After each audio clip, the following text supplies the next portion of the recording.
নবীজি সাল্লাল্লাহু আলাইহি ওয়াসাল্লাম ইরশাদ করেছেন, ইয়া আবা সুফিয়ান জিতুকুম বিকারামাতিদ দুনিয়া ওয়াল আখিরাহ।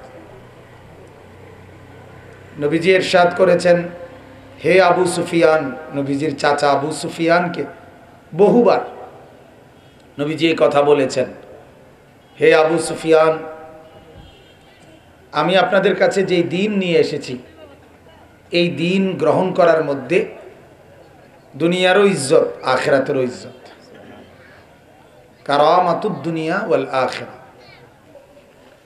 নবী পাক সাল্লাল্লাহু আলাইহি ওয়াসাল্লাম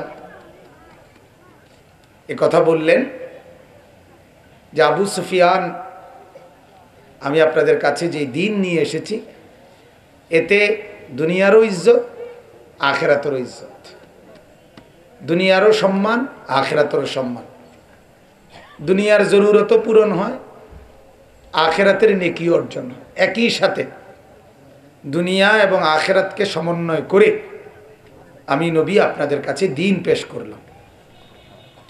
এটা একমাত্র কোরআনের বৈশিষ্ট্য, একমাত্র সুন্নাতের বৈশিষ্ট্য, একমাত্র ইসলামের বৈশিষ্ট্য, যার সব কথা, যার সব আদেশ উপদেশ, যার সব বিধি নিষেধ একসাথে দুনিয়া এবং আখিরাত একেবারে জান্নাত পর্যন্ত হিসাব মিলাইয়া এরপরে তৈরি করা হয়েছে। বলেন আলহামদুলিল্লাহ। দুনিয়ার জন্য এক সাইড, আবার আখিরাতের জন্য আরেক সাইড। ইসলাম এভাবে সাজায় নাই কিছু, একই সাথে দুনিয়াও আদায় হবে, দুনিয়ার জরুরতও পূরণ হবে, আখিরাতের নেকি অর্জন। আপনাকে আমি ছোট্ট উদাহরণ দিই যে আমার এই মেসওয়াক, এই মেসওয়াক এটা দিয়ে দাঁত মাজলে এবং টুথব্রাশ দিয়ে দাঁত মাজলে উভয়টা দিয়েই দাঁত পরিষ্কার হয়। তাহলে দাঁত পরিষ্কার করা এটা দুনিয়ার একটা জরুরত আমার। এটা মেসওয়াক দিয়েও আদায় হয়, টুথব্রাশ দিয়েও আদায় হয়, কি বলেন? কিন্তু মেসওয়াক দিয়ে দাঁত মাজার কারণে আখিরাতের নেকি অর্জন হয়, যেটা টুথব্রাশ দিয়ে হয় না। তাহলে এটা একই সাথে দুনিয়ার জরুরতও পূরণ করলো, আখিরাতের নেকিও এনে দিল, কি বলেন? ডাইনিং টেবিলে খানা খাইলে আর দস্তরখান বিছায়া সমান জায়গায় খানা খাইলে উভয় অবস্থাতেই পেট ভরে, কি বলে? দুই ভাবেই খাইলেই পেট ভরে। দস্তরখান বিছিয়ে খানা খেলেও পেট ভরে, চেয়ার টেবিলে খানা খাইলেও পেট ভরে। তাহলে দুনিয়ার জরুরত তো উভয়টা দিয়েই পূরণ হইল, কিন্তু দস্তরখান বিছায়া খানা খাওয়ার কারণে আখিরাতের নেকি অর্জন হইল, যেটা টেবিল চেয়ারে হইল না। তাহলে ওইটা শুধু দুনিয়া পূরণ করলো, এটা একই সাথে দুনিয়া এবং আখিরাত উভয়টা পূরণ করে। বাম পাও দিয়ে টয়লেটে ঢুকলে ঢুকার সময় দোয়া পড়লে, ডান পাও দিয়ে টয়লেট থেকে বাইর হইলে বের হয়ে দোয়া পড়লে পেশাব পায়খানার জরুরত পূরণ হয় তো? কথা বলেন না, আদায় হয় কি না? না পেশাব আটকায় যায়? তাহলে আদায় হয়।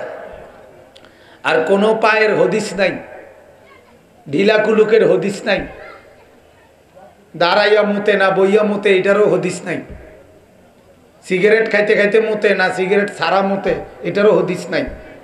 এটা মতন লইয়া কথা, বুঝেন না? কোনো নিয়ম নাই, কানুন নাই। কোন পাও দিয়া ঢুকছে বাইর হইছে এটার কোনো হিসাব নাই। রাস্তার কোনার দাঁড়াইছে নাকি মানুষের সামনে দাঁড়াইছে, এত কিছুর কোনো হদিস নাই। তাহলে এর দ্বারাও পেশাব পায়খানার জরুরত কি হয়? আদায় হয়, পুরা হয়। কিন্তু বাম পাও দিয়ে ঢুকে ডান পাও দিয়ে বের হলে, ঢুকতে দোয়া বাইর হয়ে দোয়া পড়লে, টয়লেট পেপার ঢিলা কুলুক ব্যবহার করলে আখিরাতের নেকি অর্জন হয়, যেটা ওইখানে হয় না। এটাকেই বলছি। অনেক উদাহরণ দেওয়া যাবে এমন। সব কিছু ডান দিকে কাত হয়ে শুইলে আর এমনি সিট্টিয়ে শুইলে কোনো নিয়ম কানুন ছাড়া, তো ঘুম তো আদায় হয়, কিন্তু ডান দিকে কাত হয়ে শোয়ার কারণে সুন্নাতের বরকতে আখেরাতের নেকি অর্জন হয়, যেটা এভাবে সিত্তিয়া হুশুইলে হয় না। তাহলে ইসলাম যা পেশ করলো, কোরআন যা পেশ করলো, নবী সাল্লাল্লাহু আলাইহি ওয়াসাল্লাম সুন্নাত হিসাবে যা পেশ করলেন 23 বছরে, তা দুনিয়ারও সুন্দর, আখেরাতেরও সুন্দর। দুনিয়ারও ইজ্জত, আখেরাতেরও ইজ্জত। দুনিয়ার প্রয়োজনও পূরণ করে, আখেরাতের প্রয়োজনও পূরণ করে।